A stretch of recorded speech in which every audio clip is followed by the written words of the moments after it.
Oke, selamat datang kembali di kelas Statistika Industri. Kita akan membahas tentang Multiple Linear Regression yang part 2-nya.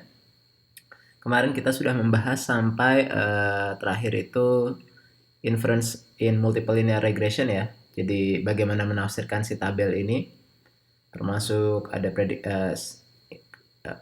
confidence interval dan prediction interval, terus ada cara menafsirkan R-square dan adjusted R-square. Nah, kita akan bahas itu lebih lanjut lagi gitu ya, sesi ini sekarang.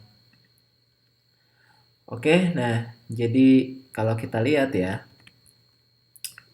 namanya juga regresi gitu. Ini kita lebih fokus untuk pada kemampuan prediksi model. Nah, jadi kalau kita sudah belajar ya tentang R-square, coefficient of determination, itu dia melihat baiknya kan model yang dipilih itu adalah model yang memiliki R-square tinggi, atau kalau kita bilang model yang memiliki R-square rendah, dia berarti tidak memiliki kemampuan prediksi yang bagus gitu. R-square itu terdiri dari apa ya? Dia dari SSR dibagi SST. Ini sum of square dari regresinya dibagi, atau sum of square residual gitu, dibagi sum of square total. Nah, tapi SST sendiri itu SSR plus SSE gitu kan. Makanya akhirnya kita bisa dapat rumus ini, bisa juga dapat rumus ini, sama aja. Ini teman-teman tinggal cek ya, kalau lupa rumusnya SST apa, rumusnya SSR apa, rumusnya SSE apa, itu ada semua di slide ini juga ya. Nah, kalau di example 12.4 itu, yang ini gitu, kita lihat R-square-nya 91,17% gitu ya. Ini. Berarti dia bisa menjelaskan variabilitas gitu ya. Si model itu bisa menjelaskan variasi di dalam data sebesar 0,9117 gitu kan. Berarti cukup baik modelnya. Oke. Nah, kita sebetulnya dapat mengetes gitu. Kalau tadi kita sudah dapat R-square-nya kan berapa, kita bisa tes bahwa si regresi ini signifikan atau tidak gitu. Dapat ditesnya gimana gitu, karena kalau kita lihat ya, kan dari kemarin itu kita selalu bicara tentang hypothesis testing. Nah, bahkan parameter beta itu bisa dites hypothesis testing gitu ya. Lalu average-nya si mu gitu ya, kita bisa tes hypothesis testing. Bahkan si modelnya sendiri overall kita bisa tes dia hypothesis signifikan apa enggak gitu. Caranya gimana? Nah, ini pakai skor F. Jadi kalau teman-teman lihat begitu, itu ada F score di sini. Di hasil ini ada F value. Nah, ini F value, ini 12.4 kan. Contoh soalnya dia ada 13 observasi.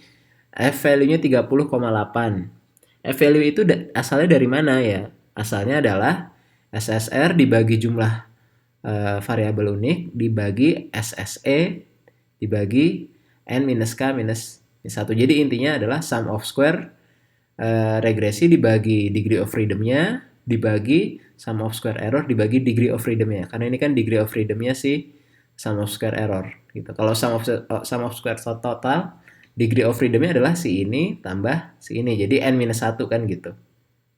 Atau kita juga bisa nulis rumusnya SSR dibagi K bagi S kuadrat.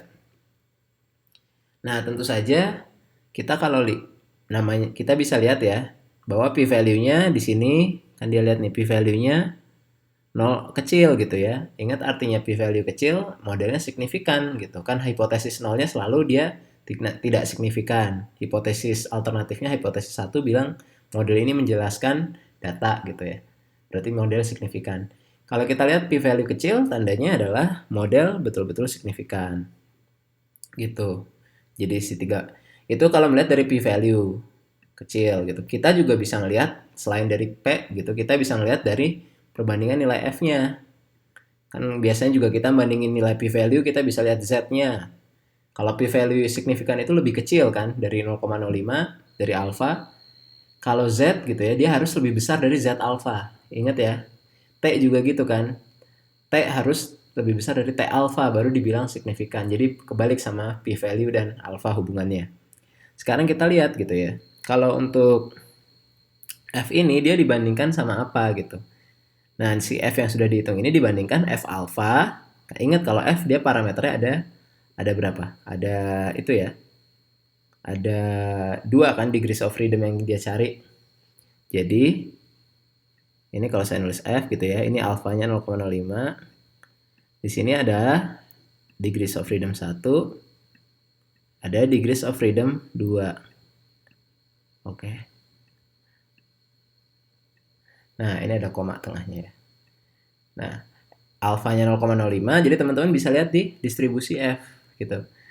Satunya degrees of freedom 1 ini adalah jumlah variabel. Jadi jumlah variabelnya berapa? 3 kan akhirnya X1, X2, X3 gitu kita lihat. Kalau di sini ya ada 3 berarti F3 gitu.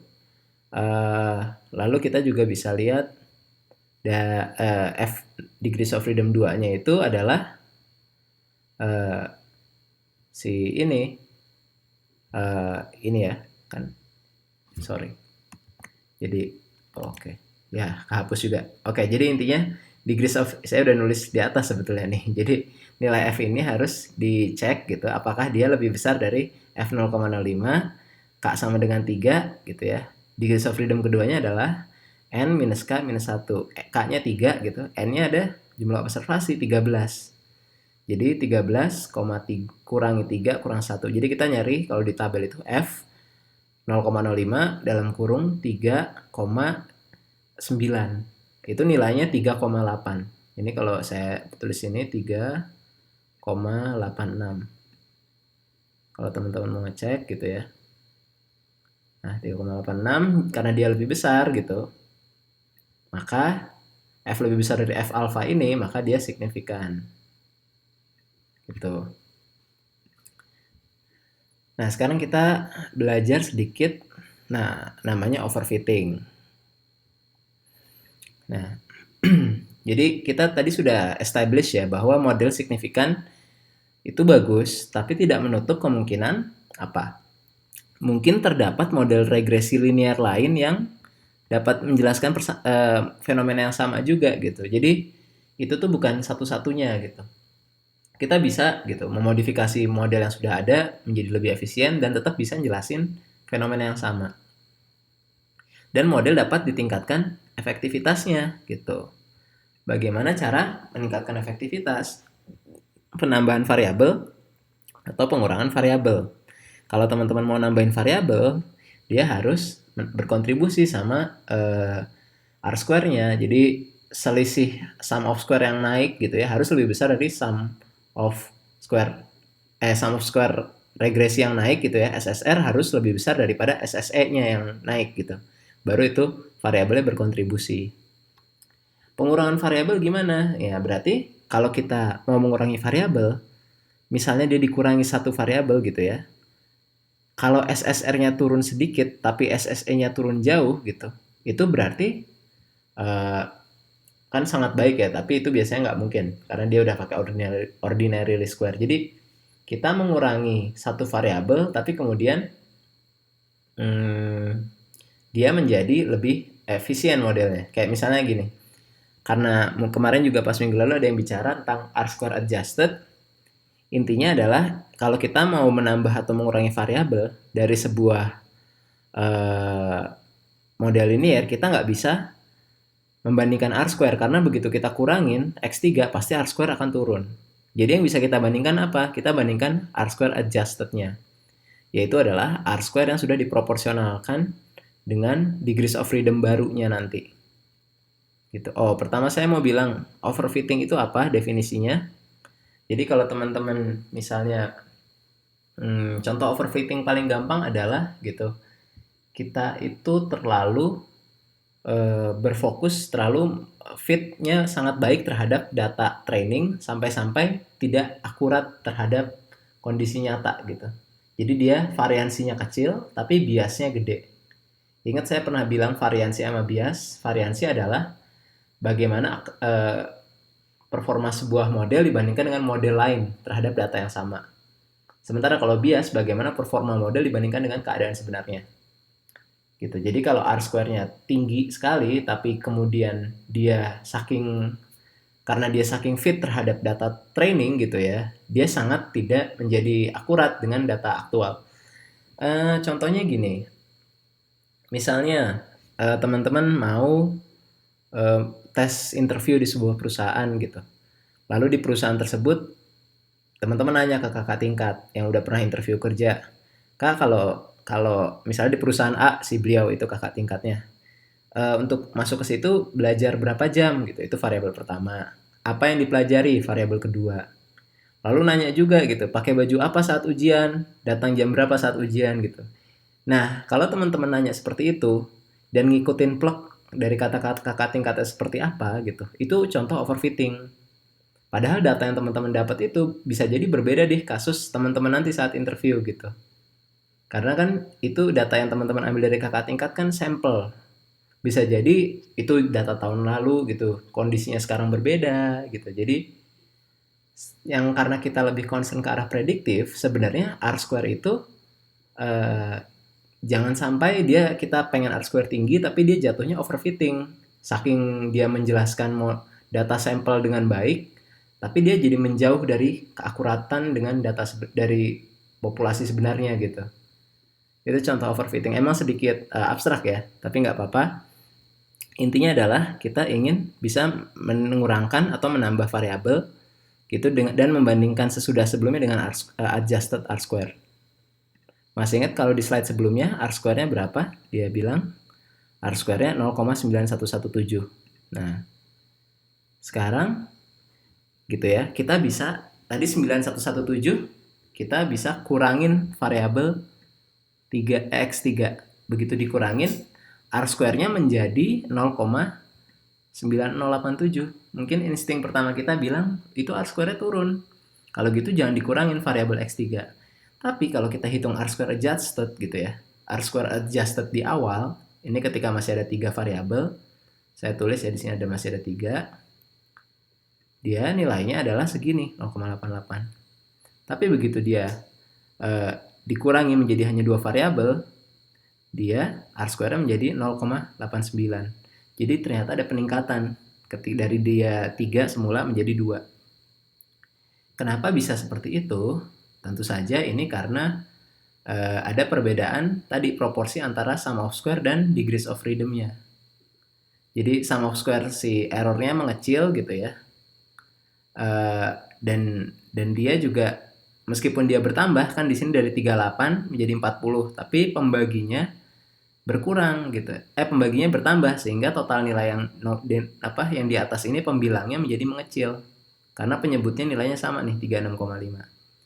Jadi intinya adalah ada kenaikan sum of square error, tapi kenaikannya itu bisa dijustifikasi sama kenaikan degrees of freedom pembaginya juga dari 9 jadi 10. Jadi overall R square-nya menjadi lebih baik. Ini artinya semula dengan 3 variabel kemudian dijadikan 2 variabel itu overfittingnya berkurang gitu. Jadi makanya gitu. Itu yang dibilang kita makanya perlu. Jadi kurang lebih X3 itu sebetulnya tidak terlalu signifikan untuk model. Misalnya kita lihat di sini. Bener kan? X3 itu dia tidak signifikan. Karena di sini aja dibilang p-value-nya 0,5. Makanya di situ akhirnya kita bilang bahwa dengan dia dikurangi R square adjustednya ternyata lebih tinggi. Dan itu yang makanya kalau teman-teman nanti ngurangin nambahin variabel, ngitungnya dari R square adjusted. Oke, jadi kalau kita lihat, nah caranya saya memperkenalkan simbol baru di sini gitu.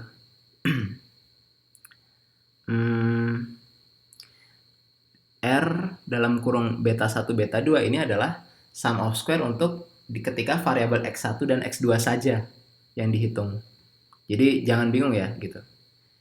Kalau R beta 3 given beta 1 dan beta 2, ini artinya adalah variansi yang dijelaskan SSR gitu ya, sum of square regresi dari beta 3 ketika ada beta 1 dan beta 2. Jadi ini kalau ini dia hanya bicara sum of square beta ketika sum of square regression ketika ada x1 dan x2, beta 1 dan beta 2 gitu ya.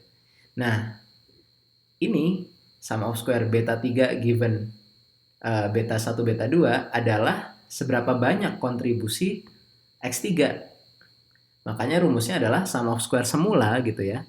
Atau ini kalau kita mau tulis R dalam kurung beta 1, beta 2, beta 3. Sebenarnya ini kalau kita breakdown R dalam kurung beta 1, beta 2, beta 3 itu dikurangi R beta 1, beta 2. Itu. Jadi ini kalau teman-teman cek di lagi-lagi saya buka hasil SAS-nya ya. Ini adalah si sum of square awal nih, 399,45. Nah, ini adalah kalau kita lihat di sini ya. 39945 dikurangi si ketika hanya dua model ibaratnya kontribusinya X3 beta 3 itu ternyata cuma 1,33 gitu. Dan kalau kita hitung nilai F-nya dia sendiri aja 1,33 dibagi S square. Tadi ingat ya rumusnya di mana ya? Ada itu sini kalau saya nggak salah ya. SSR per K. Nah, jadi kan SSR-nya itu tadi 1, sekian itu K-nya kan 1 karena hanya satu variabel. Jadi 1, sekian dibagi S kuadrat.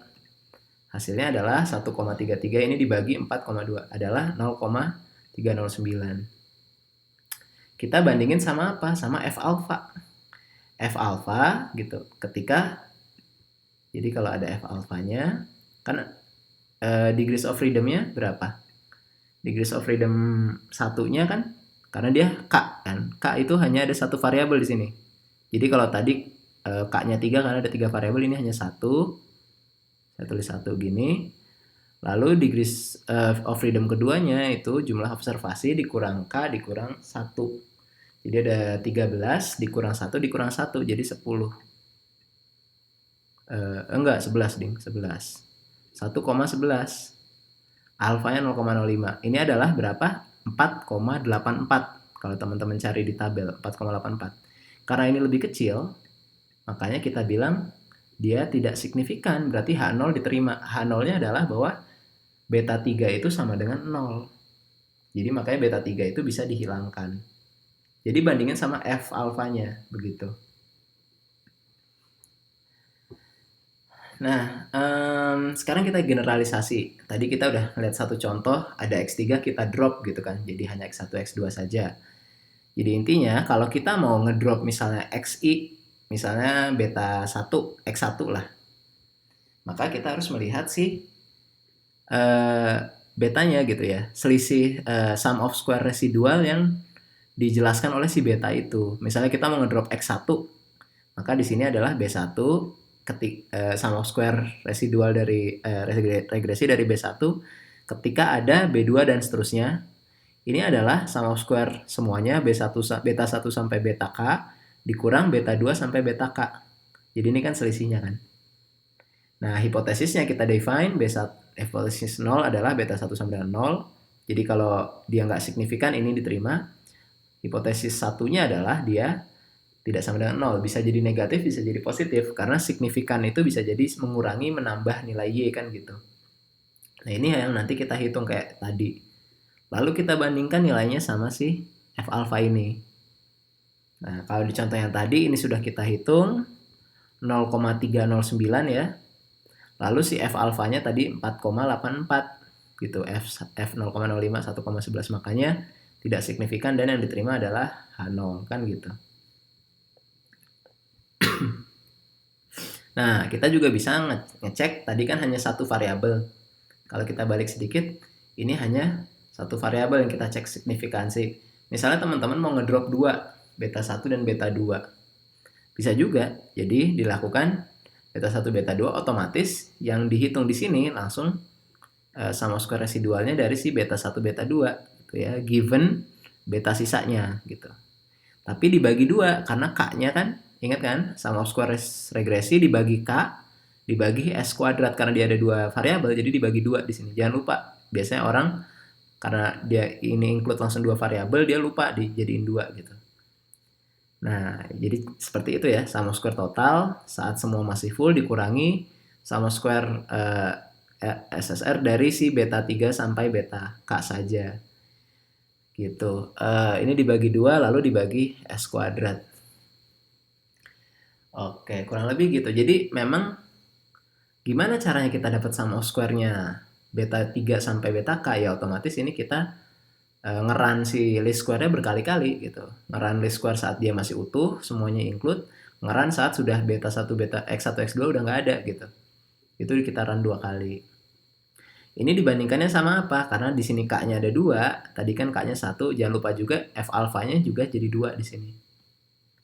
Kalau f ini lebih kecil dari f alfa, maka H0 diterima gitu. Bahwa memang 1 dan 2 kalau misalnya ya satu, kalau kita kan contohnya beta 1 beta 2, berarti kalau H0 diterima, beta 1 beta 2 sama dengan 0 gitu ya, tidak signifikan, bisa di drop.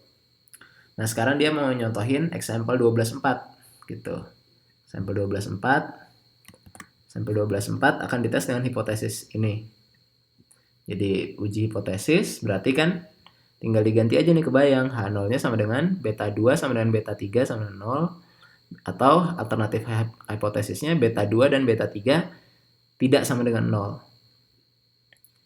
Nah, bagaimana kalau salah satu 0 dan salah satunya tidak? Masuknya beta 0 atau beta 1? Dia bakal masuknya ke enggak, dua-duanya. Jadi lebih ke apa ya? Lebih masuk ke H0. Jadi H1 ini hanya terjadi kalau beta 2 dan beta 3 tidak zero gitu. Jadi kalau salah satunya zero, salah satunya enggak gitu ya. Itu sebetulnya ada kondisi gitu. Nanti teman-teman bisa coba, kemungkinan nggak akan ditolak gitu. Si H0-nya akan tetap diterima ya. Kalau salah satunya 0, salah satunya enggak gitu. Itu bisa dicoba. Nah, jadi kalau kita kembangkan ya tadi, dari example 12.4 ini, kan tadi ingat kan yang signifikan 1 dan 2. Gitu, signifikan 1 dan 2, yang 3-nya udah kita drop. Sekarang kalau kita mau ngedrop X2 sama X3 bersekaligus. Gitu ya. Berarti kan yang nyisa apa? SSR-nya kan S1, 2, 3. Nah, yang nyisanya R-nya adalah R1 saja sekarang, beta 1 saja gitu kan. Jadi di sini adalah R beta 2 dan beta 3 ketika ada beta 1 bagi 2. Ini adalah SSR yang teman-teman tadi tahu 399 gitu ya, 0,45 dikurang ketika dia ada si X1 aja gitu. Caranya kan gitu. Nah, dibagi 2 jangan lupa, karena dia sekali ngedrop langsung 2 kan, ini dibagi 2 sesuai rumusnya. Jadi SSR full dikurang SSR reduced. SSR reduced diketahui dan seterusnya, jadi segini gitu. 24,68. Nah, kalau dia dibandingkan ya dengan si F alfanya, berarti kan di sini dibandingkan sama F alfa gitu, 0,05. Berarti dia V1-nya 2 ya, karena dia K sama dengan 2. Degrees of freedom keduanya adalah 13 dikurang 2 dikurang 1. Jadi 10 gitu kan. 10 ya. Ini kalau dicari. Sebetulnya memang si F ini lebih besar. Jadi akhirnya hipotesis 1 yang diterima. Jadi hipotesis 1 diterima berarti keduanya di drop gitu. Jadi berarti keduanya tidak bernilai 0 secara bersamaan, jadi tidak bisa di drop gitu kan. Gitu. Jadi nah, kalau tadi saya review ya, sebenarnya kan yang kita tahu tidak signifikan kan si beta 3. Nah, tapi karena akhirnya dia digabung dengan beta 2, jadi di tesnya beta 2 dan beta 3 sekaligus, dia nggak bisa di drop. Walaupun kita sudah tahu beta 3 tidak signifikan kan gitu. Jadi tadi kita tes beta 3 aja kan, hipotesis 0 diterima, dia di drop.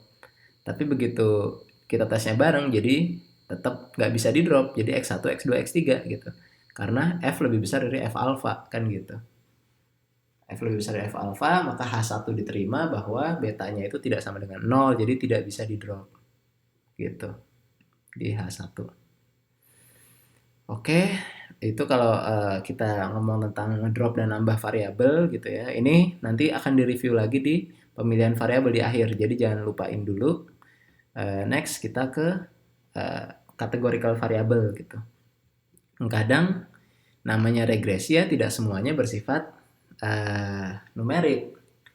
Nanti kita akan berikan juga contoh kalau ada categorical variable di tugasnya, di MLR tugas. Data satunya misalnya numeric full, data duanya kategori variabel.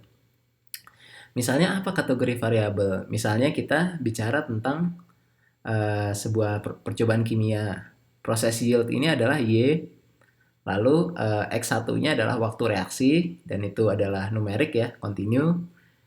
Sementara X2-nya adalah penggunaan katalis. Nah, penggunaan katalis ini kan kategori, dia yes or no, atau misalnya kalau lebih dari satu katalis 1, katalis 2, atau tidak sama sekali kan gitu. Berarti dia tidak bisa menggunakan skala kontinu atau numerik sih penggunaan katalis.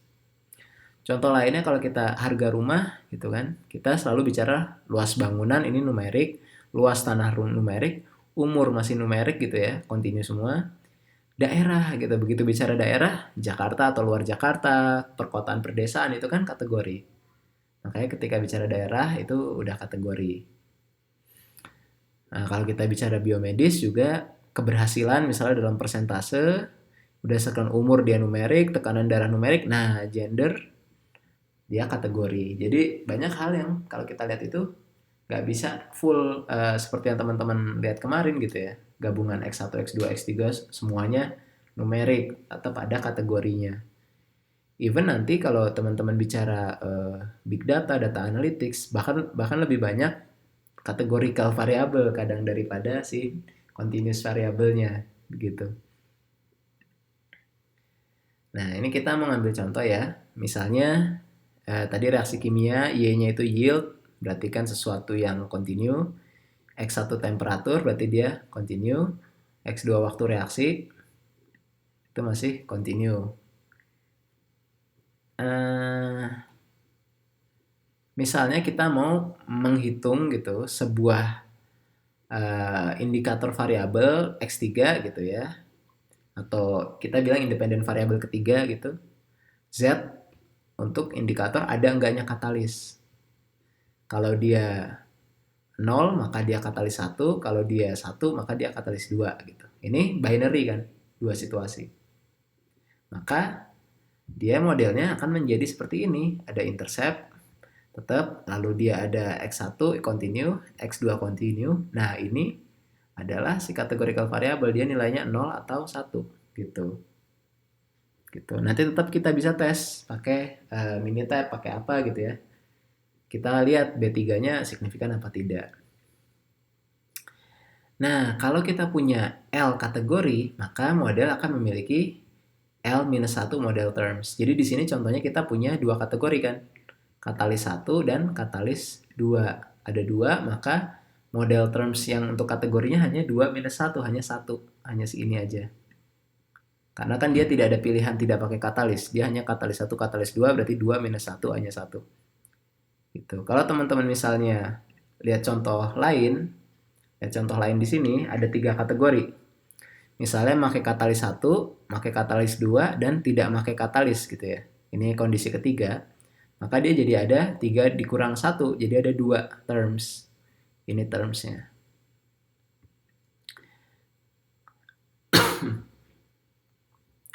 Kalau dia bernilai 1 gitu ya, berarti dia pakai katalis 1, berarti kan ini Z1-nya sama dengan 1 gitu. Maka modelnya menjadi B0 tambah B1 tambah B2. Gitu ya. B1-nya dikaliin X. Jadi B0 tambah B2 tambah B1X gitu kan, X1. Ini kan selalu ada karena dia numerik. Kalau dia kategori 2 yang ini gitu, berarti kan ini menghilang, B2 hilang kan, beta 2 hilang, sorry. Berarti kategori 2 adalah B0 tambah B1X1 gitu ya, ditambah beta 3 Z ini sama dengan 1 gitu, tambah beta 3 gitu kan. Jadi beta 0 tambah beta 3 tambah B1X. Kalau dia tidak pakai sama sekali si katalisnya, berarti hanya beta 0 tambah beta 1X. Jadinya kategori ketiga. Ini contoh bagaimana tadi ada L kategori, maka dia ada L-1 terms di sini kan. Jadi ada 2 gitu.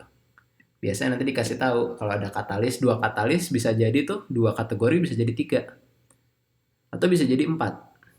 Bisa jadi katalis 1 kategori pertama, katalis 2 kategori kedua, tidak memakai katalis kategori 3, memakai keduanya kategori 4 gitu. Itu bisa juga. Berarti ada 4 kategori gitu kan.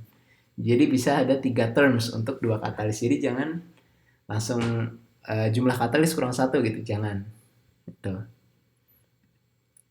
Nah, nanti menganalisisnya seperti ini. Jadi dia karena ada 3 kategori gitu ya, pengaruh Y terhadap X-nya juga menjadi 3 garis yang berbeda.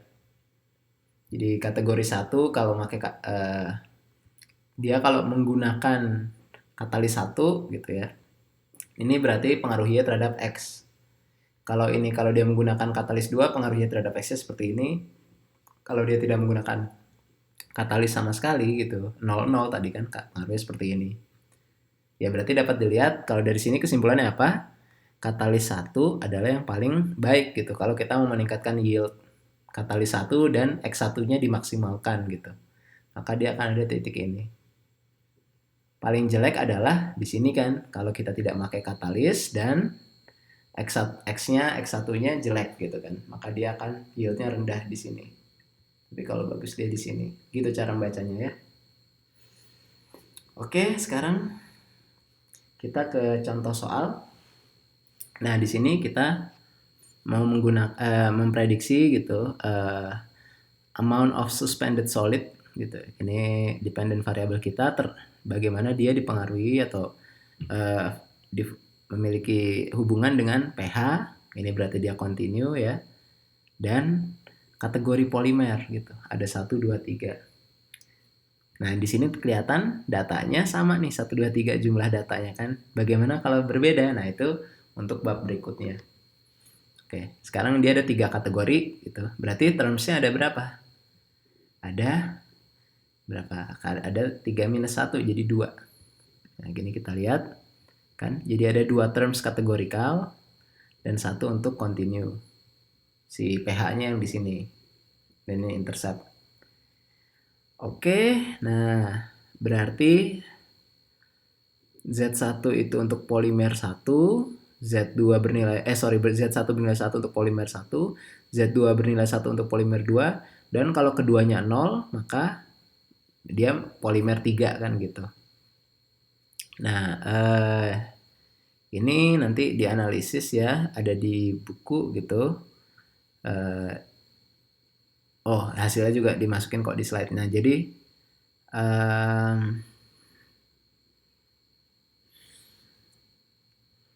nah ini hasilnya. Jadi kalau kita lihat di sini, oke, dia model menjelaskan dengan signifikan ya, F-nya sangat besar 73 gitu. R square juga bagus ya. Gitu. Nah, sekarang kita lihat di sini Z1. Nah, sekarang kita kan pengen suspended soil itu kita pengen memaksimasi ya. Sebentar.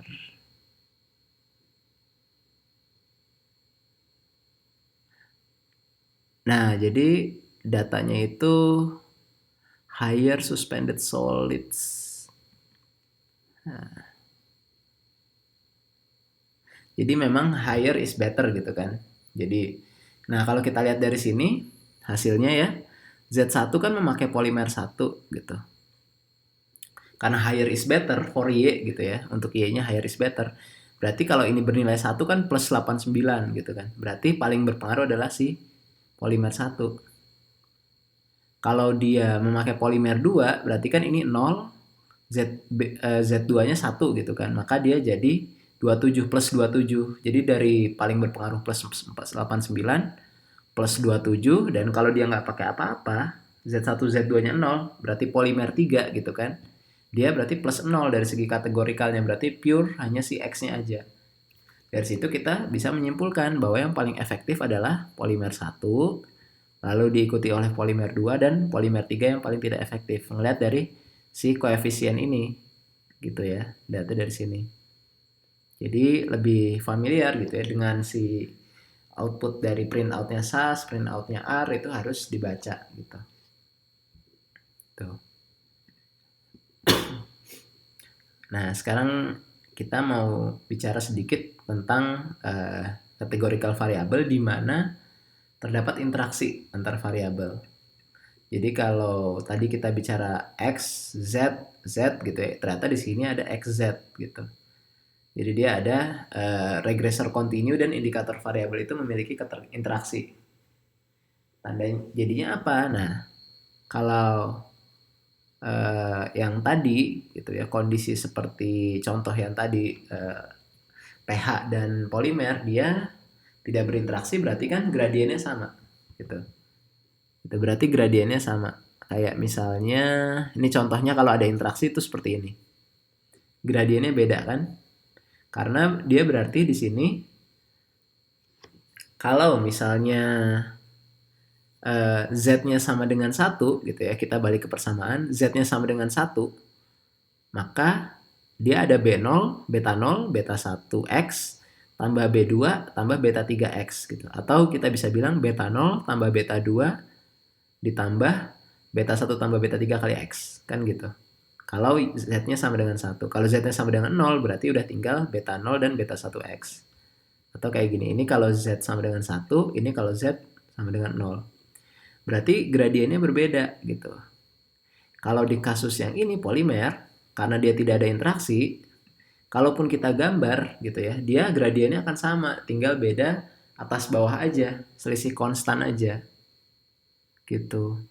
Nah, contoh yang tadi di sini, ini juga sebenarnya contoh gradiennya beda, berarti ada interaksi, cuma tadi nggak terlalu dibahas. Gitu, harusnya ini karena gradiennya beda, dia ada interaksi di sini. Kalau dia nggak beda, dia beneran paralel, tinggal beda tinggi aja, gitu. Apalagi cuma 1x kan, gitu. Makanya harusnya kalau ada interaksi, maka dia gradiennya berbeda dari garis ini dan garis ini. Kemiringannya berbeda, gitu. Nah,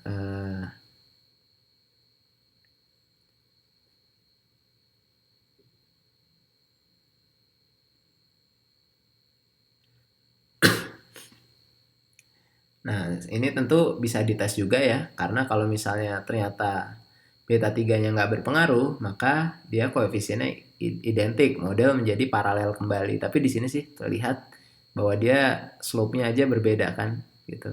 Ya tentu bisa pakai hypothesis testing gitu. Next kita bicara tentang model selection. Nah, ini diingat-ingat lagi tadi bagaimana kita ngedrop variabel gitu. Itu apa, lalu kita ukur selisih SSR-nya sebelum dan sesudah di drop gitu. Lalu kita bandingkan dengan F alpha. Ya, ini sebenarnya ini yang kita lakukan. Jadi pertama kita harus berangkat dulu kapan kita harus menyeleksi model. Jadi asumsinya adalah kalau variabel-variabel itu ortogonal, tegak lurus. Jadi kalau ada dua variabel itu dia betul-betul tidak memiliki hubungan satu sama lain.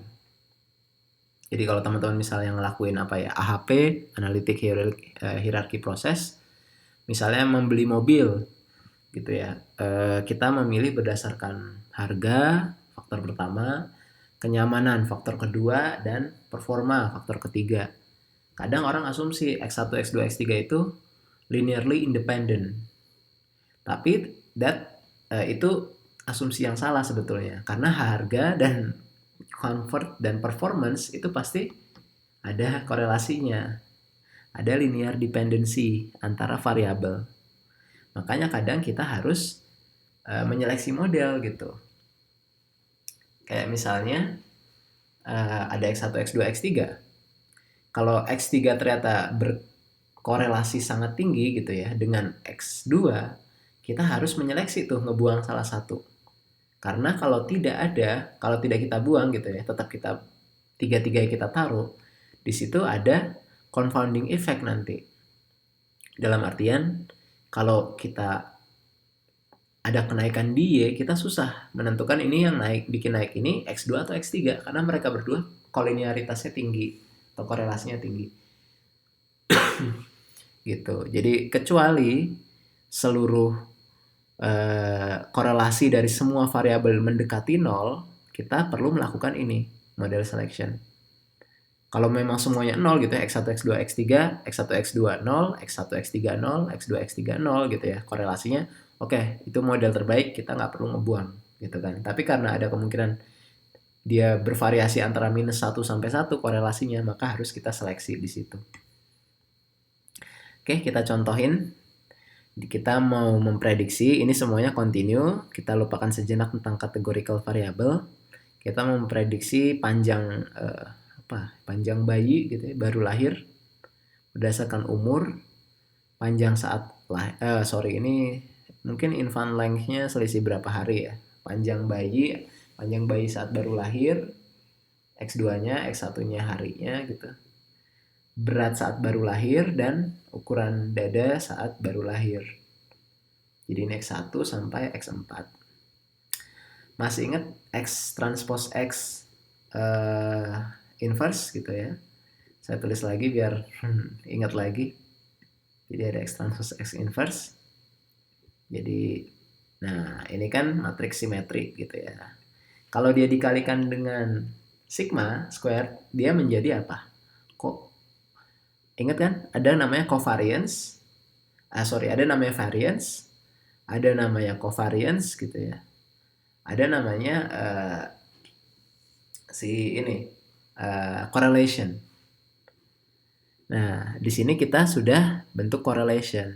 Correlation itu apa? Correlation itu kalau simplifikasi adalah covariance antar dua variabel yang sudah di standarisasi atau dinormalisasi antara 0 sampai 1 antara -1 sampai 1 nilainya. Nah, jadi kalau kita balik lagi ya, kan dia rumusnya covariance, misalnya X1 X2, korelasi 1 dan 2 adalah covariance 1 2 dibagi akar dari variansi 1 dikali variansi 2. Jadi udah terstandarisasi tuh antara -1 sampai 1. Makanya di sini variabel X1 dengan dirinya sendiri dia korelasinya 1 karena pasti kan. Begitu juga dengan X2, X3, X4. Nah, tapi begitu kita lihat sekilas, di sini ada yang tinggi gitu. Ini juga lumayan tinggi kan, 0,5. Jadi ibaratnya X1 dia berkorelasi tinggi dengan X2. X1 juga berkorelasi lumayan tinggi dengan X3. Idealnya kalau semuanya 0 atau 0,1 itu masih bisa di-ignore. Tapi begitu dia 0,9, 0,5 atau even 0,39 juga masih tinggi, ada linear dependency. Makanya ini yang kita perlu lakukan variable selection. Nah, jadi mesti diingat ya bahwa ada namanya multicollinearity. Jadi kita sudah tentukan nih persamaan Y sama dengan sekian, ini koefisiennya sudah dihitung pakai least square. Tapi kita masih ingat nih ada namanya collinearity antara X1 dengan X2 lalu X1 dengan X3 tadi. Oke, lalu kita hitung S squared-nya gitu ya, variance sample, dan R square-nya tinggi 0,99. Kita kalau nggak belajar tentang collinearitas gitu ya, kita udah happy aja nih, udah kita pakai 4 variabel, R score-nya tinggi 0,99. Padahal di sini jadi problem. Kalau kita cek gitu ya, kita coba drop satu-satu variabel. Jadi kita melihat kita lihat ya, variabel X1 gitu. Ini kan berarti apa? Sum of square-nya R beta 1. Ini kan sum of square awal, SSR awal dikurangi SSR-nya beta 2 sampai beta 4. Ini SSR awal dikurangi beta 1, beta 3, SSR-nya beta 1, beta 3, beta 4. Begitu juga dengan ini. SSR awal dikurangi SSR-nya beta 1, beta 2, beta 4. Jadi ini adalah SSR dari tiap variabel. Lalu kita hitung gitu. Pakai rumus T, ini ada di buku ya. Jadi ada hubungannya sebenarnya antara T dan F. T kuadrat itu nilainya sama dengan F. Jadi kita bisa hitung gitu ya. Jadi kita lihat gitu bahwa untuk T skornya dari si beta 1 ini segini, T skornya beta 2 segini gitu ya, dan seterusnya. Diingat-ingat ya, yang paling besar itu 2,9 sih beta 3 untuk X3, yang lainnya 0,an bahkan minus 0, di sini kita lihat bahwa T yang signifikan itu lebih besar dari 2,776. Berarti hanya X3 doang yang signifikan. Gitu. Tandanya apa gitu ya? Jadi kita bisa mendrop yang lainnya gitu. Nah, Nah, kalau kita misalnya dicoba ya, gitu, hanya ada X2, X3, model yang menjadi seperti ini, ternyata R-square-nya masih tinggi, gitu. Kalau kita bandingin ya, sebelumnya dia 0,9908, dia cuma turun 0,0003 ketika dia dua variabel saja. Itu 0,002 ya. Bahkan kalau kita cari R-square adjusted, pasti naik, gitu kan. Nah, makanya di sini akhirnya kita perlu namanya melakukan model selection atau seleksi variabelnya. Jadi gitu. Kalau seleksi variabel itu ada 3, bisa forward selection, bisa backward elimination, atau stepwise regression. Biasanya kalau ahli data analytics langsung yang ketiga ini, karena dia udah paling komprehensif ya. Kita belajar dari paling awal. Jadi yang namanya forward selection adalah kita pertama secara garis besar ya, kita tidak menginclude variabel apapun. Kita tambahkan satu persatu berdasarkan kontribusi terhadap SSR gitu. Kurang lebih gitu. Kita mulai dari 0, lalu kita tambahin satu-satu. Ketika penambahannya udah nggak signifikan, berarti kita udah nggak perlu nambahin, berarti itu yang optimal gitu, forward selection. Backward elimination, titik awal kita adalah modelnya sudah penuh. Kalau kita punya 10 variabel, ya 10-10-nya kita include. Baru kita cari mana yang kontribusi SSR-nya paling minimal.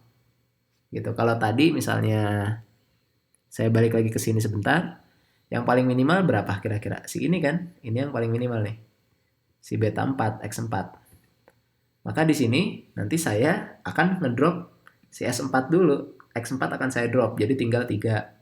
Nanti saya cari lagi, hitung ulang yang ngedrop, perlu di drop lagi yang mana. Gitu, itu backward elimination. Nah, kalau stepwise regression, dia ada forward dan dengan testing terhadap seluruh variabel yang telah ada di setiap tahapnya. Jadi ini lebih komprehensif lah stepwise itu. Oke, kita satu-satu ya. Oke, kalau forward selection, pertama dia mulai dari kondisi 0 kan, dari tidak ada variabel sama sekali gitu. Berarti dia akan memprediksi apa, beta 0-nya adalah garis lurus kan, horizontal aja rata-rata dari semua si observasi kan gitu. Karena dia nggak bisa kemiringan apa-apa gitu kan, nggak ada X-nya. Nah, langkah pertama dia adalah cari variabel yang memberikan largest SSR gitu. Pertama adalah largest SSR. Gitu. Kita satu-satu kita coba. Misalnya kita punya 4X, kita coba dengan X1 SSR-nya berapa, dengan X2 saja SSR-nya berapa, dengan X3 aja SSR-nya berapa, dan seterusnya gitu. Kalau misalnya kita sudah nemu yang paling memberikan value terbesar R-square adalah X1 misalnya, maka X1 ini kita add ke dalam model. Kalau ternyata yang terbesar X1 dan X1 itu insignifikan, misalnya paling besar gitu ya, R-square-nya ternyata cuma nambah 0,000001 gitu. Itu udah yang paling signifikan, udah yang paling besar. Maka ya udah, emang lebih baik mungkin nggak pakai variabel gitu kan. Kalau misalnya X1 signifikan, kita tambahin. Kita kemudian milih variabel kedua. Kita memilih variabel yang ketika dimasukkan ke dalam model gitu ya. Variabel keduanya ini beta, kan ini yang udah kita tambahkan di awal. Jadi ketika SSR ketika ada variabel kedua ini gitu, dihitung dari ketika SSR keduanya dikurang SSR yang satu aja gitu ya. Ini signifikan apa enggak? Kita cari yang paling besar. Yang paling besar misalnya sudah ketemu X2. Nah, maka kita kemudian fit model dengan least square, ada X1 dan X2. Lalu R square di observe. Kalau S2-nya ternyata insignifikan, maka sudah kita terminate. Gitu. Lalu ya sudah gitu. Tidak ada penambahan lagi gitu. Tapi kalau dia masih signifikan gitu, maka kita lanjutin lagi gitu, ke berikutnya. Berarti X1, X2 sudah menjadi variabel kita di tahap ketiga. Lalu dia akan menambah variabel baru lagi gitu. Sama, prosesnya iteratif. Ini berlanjut ya, sampai akhirnya, nah tadi kan kita kan selalu bicara nih signifikan apa enggak. Di sini kita bicara insignificant, terminated gitu. insignificant terminated. Ini cara ngitungnya gimana gitu ya? Insignificant terminated. Cara ngitungnya pakai f-test tadi gitu. Jadi misalnya kalau step 2 ya, kita baru mau nambah x2, kita hitung dulu nih pakai f-test. F-test ini kita bandingkan dengan f alpha, k, n minus k minus 1 gitu kan. Kalau dia lebih besar atau lebih kecil gitu, ya maka itu bisa jadi menentukan signifikansinya apa enggak gitu. Sama kayak beberapa slide sebelumnya begitu. Nah, jangan lupa ada s squared-nya dihitung juga. Nah, kalau kita udah di langkah ketiga, kita bandingin sama gitu, f dari SSR-nya si X3 gitu dibandingkan dengan F alpha ketika dia sudah 1 gitu ya. Ketika F alpha 1, n minus k minus 1 gitu pada kondisi tersebut. Jadi tesnya selalu F alpha dalam kurung 1, ya. Karena kan dia ngetesnya satu variabel nambahin ya, nggak sekaligus. Tadi kalau F alpha buka kurung 2, sekian itu kan karena dia nambah ngurangin 2 variabel sekaligus. Karena ini kan dia nambahnya satu per satu, jadi selalu si F alpha 1 gitu ya. F alpha 1, nah n minus berapa tergantung jumlah observasinya. Tergantung jumlah variabel ya observasinya betul kan n ya. Dikurang k kurang 1. Nah, gitu. Tapi karena dia k-nya sudah oke.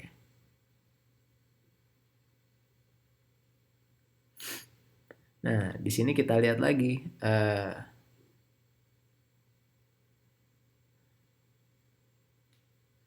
Nah, lalu seterusnya gitu ya. Kita lihat lagi gitu ya. Karena setiap kali proses selection ini berjalan, ada degrees of freedom yang hilang. Datanya kan sama, misalnya punya 10 baris. Udah diambil satu variabel, berarti degrees of freedom berkurang 1. Diambil satu variabel lagi, degrees of freedom berkurang 1 lagi. Maka di sini n minusnya semakin berkurang gitu kan. N minus K minus N, minus 1 gitu. Jadi N minus 3 di tahap kedua, lalu N minus 4 di tahap ketiga, dan seterusnya. Begitu ya bandinginnya.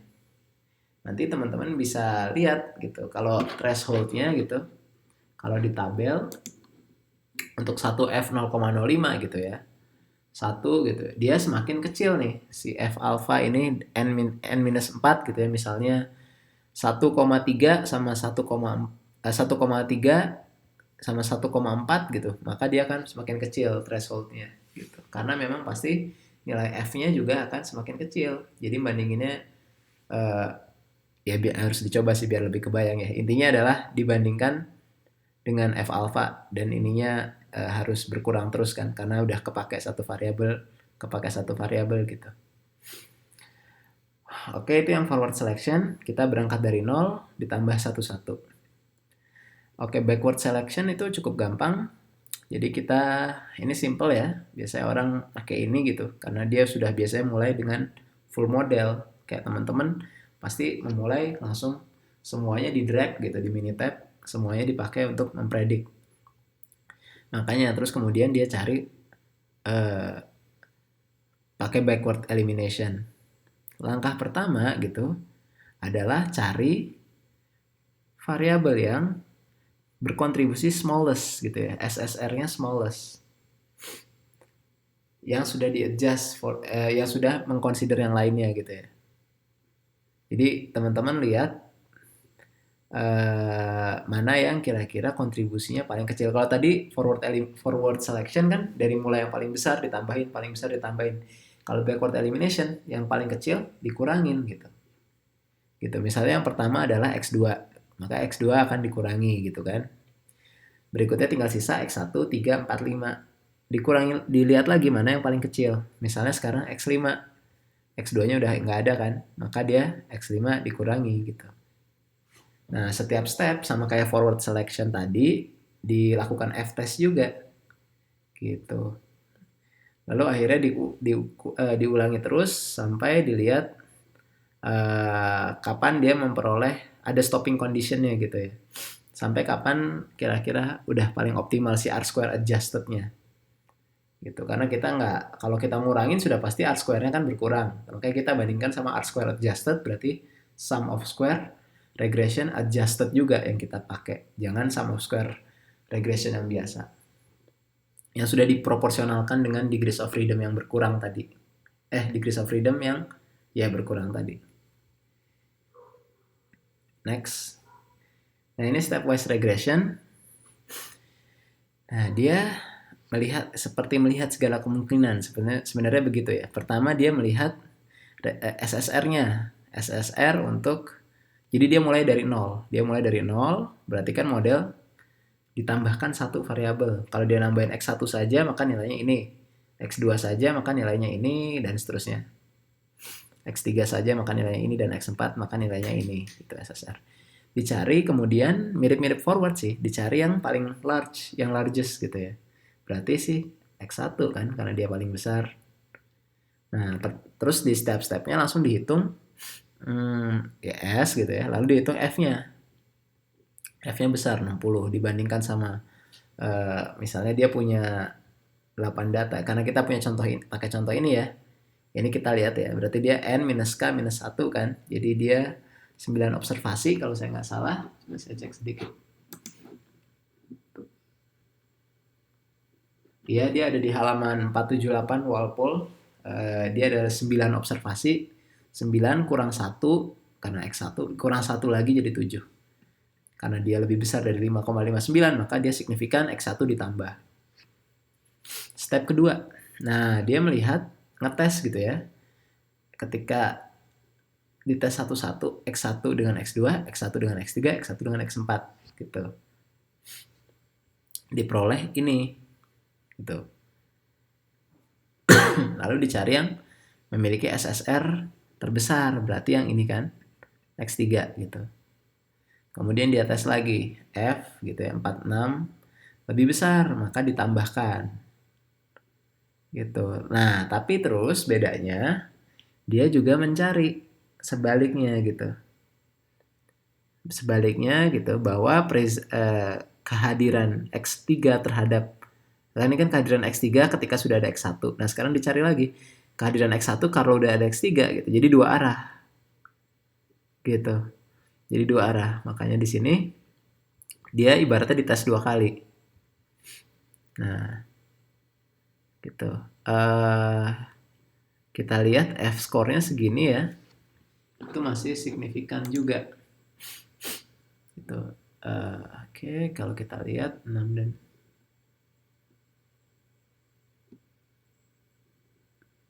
tapi tetap dibandingkannya sama yang 5,99 ya. Jangan ikutan dibalik degrees of freedom ya. Jadi 208 itu lebih besar dari 5,99 maka tetap diterima gitu. Dan seterusnya gitu. Dicoba dengan beta X2, dicoba dengan X4. Nah, terus dilihat ternyata R-nya kecil gitu. Terus tapi terus ketika dibagi dengan S didapat ini ya. Dapat. Jadi dan keduanya sama sekali tidak signifikan kalau dibandingkan sama F 0,5 karena F 0,5 kan misalnya berapa tadi? Kalau ini kan dia F16, awalnya kan F17 ya. F17, F16, lalu sekarang F15. F15 itu 6,61. Jadi dia sudah berkurang ya. Dia berkurang gitu. 6,61 dan udah jelas nih 0,7 dibagi segini kan nggak mungkin 6 kan, makanya udah unsignifikan. Akhirnya model finalnya tuh yang ini, hanya menginclude X2 dan X3 saja gitu. Nah, makanya lagi-lagi kalau kita include bandingkan dengan R-square aja, dia bisa naik terus gitu. Makanya kita harus melihat gitu ya. Sebenarnya kalau dengan include dua variabel udah 0,98, buat apa kita include semuanya gitu ya? Gitu ya. Kita include semuanya. Nah, atau misalnya kita include X2, X3 gitu ya. Dapat 0,99 tapi kita bisa bilang bahwa ini negligible gitu. Nggak banyak bedanya. Gitu. Tapi ini kita juga bisa lihat ya, hasil backward eliminationnya gimana. Makanya ini menarik. Jadi eh, ini cuma beberapa teknik ya, tidak ada satu teknik yang lebih bagus dari yang lainnya. Stepwise sama backward sama forward selection tuh bisa jadi yang satu menghasilkan hasil yang lebih baik di konteks yang berbeda. Gitu ya, ini kuliah hari ini sekian ya. Semoga clear. Nanti saya akan berikan tugasnya hari Senin untuk multiple linear regression. Terima kasih.